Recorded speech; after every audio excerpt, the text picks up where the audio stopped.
आलसी गधे की कहानी। एक गांव में नमक का व्यापारी रहता था। उसके पास एक गधा था।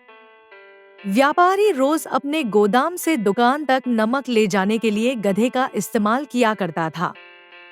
वह नमक को बोरी में भरकर गधे की पीठ पर लाद देता और उसके साथ साथ चलता हुआ दुकान तक आता था।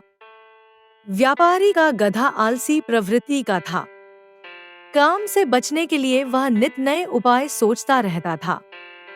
गोदाम से दुकान तक के रास्ते में एक नदी पड़ती थी, जिस पर एक छोटा पुल बना हुआ है।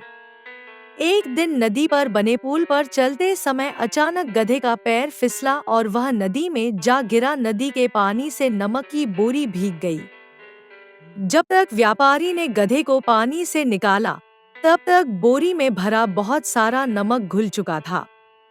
गधा जब चल गधा जब चलने लगा, तो उसे बोरी का भार बहुत कम महसूस हुआ और वह खुश हो गया।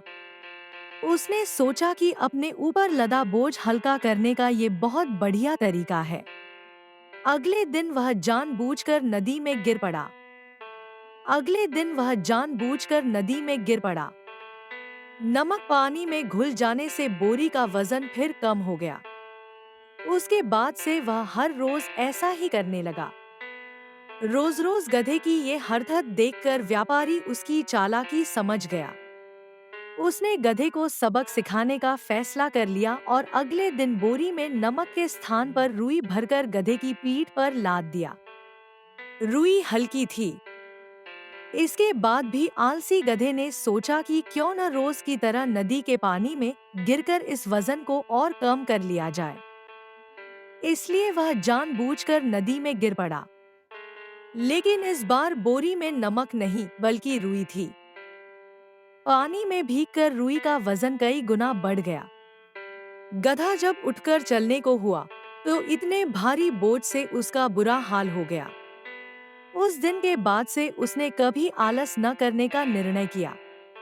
सीख: एक आलस का फल कभी न कभी मिल ही जाता है। एक ही उपाय हर बार कारगर सिद्ध नहीं होता। तो ये स्टोरी आपको कैसी लगी मुझे कमेंट करके जरूर बताएं और साथ ही हमारे चैनल को सब्सक्राइब करें और अपने दोस्तों के साथ शेयर करें। धन्यवाद।